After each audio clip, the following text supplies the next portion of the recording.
This time on Testing, motorbike helmets. This is a specialist testing laboratory in Hoevelaken, Holland. First up, the weather test. This helmet has to endure 6 hours of driving rain and 6 hours in 50-degree heat. 12 hours of punishment later, it's a pass. To test the outer shell's resistance to sharp objects, a 3-kilogram weight is dropped onto the helmet from a height of 3 meters. There's no room for maneuver. Even momentary contact with the head form means a fail. When this sharp point hits the head, you hear a beep. Only the smallest touch will already give a beep.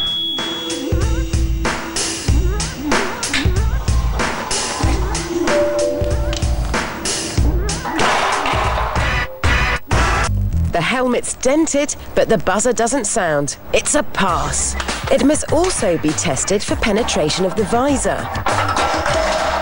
Imagine if you were happily riding along and a load of sand blew in your face. Well, the visor has to be scratch resistant too. A section of the visor is taken out. 3 kilos of sand should do the trick.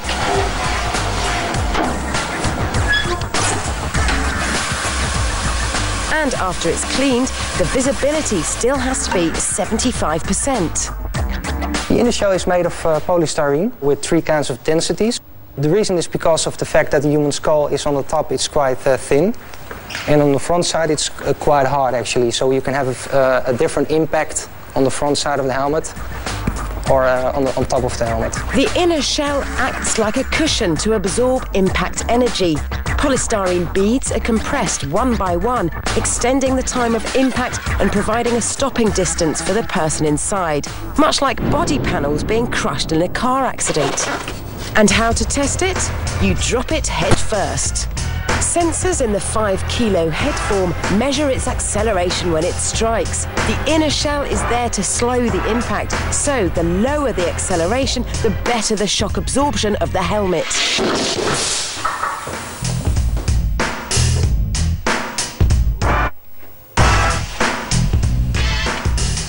And the test doesn't even damage the surface.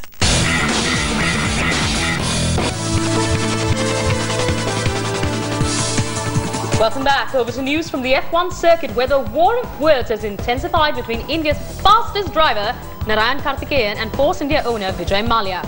This after reports came out that Karthikeyan labelled Force India as a pedestrian team, days after Mallya admitted that Karthikeyan does not fit in his F1 plans.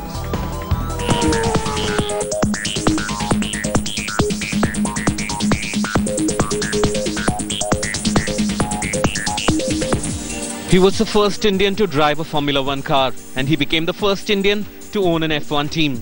But now Narayan Karthikeyan and Vijay Mallya are facing off against each other. A peeved Narayan denied a race seat by Mallya, stated that he never approached the billionaire to drive the Force India car. But he didn't stop at that. Narayan also labelled the team as pedestrian, which is low on performance. Narayan's dig seems to have only worsened relations between the two, and comes after Mallya clarified once again that Narayan does not fit in his F1 plans. His team is not going to have any Indian driver just for the sake of it, as Force India's professionally run team. The two of the most powerful men in Indian sport are at loggerheads, and their war of words would only become detrimental for the future of the sport and the country. Sports Bureau Times Now.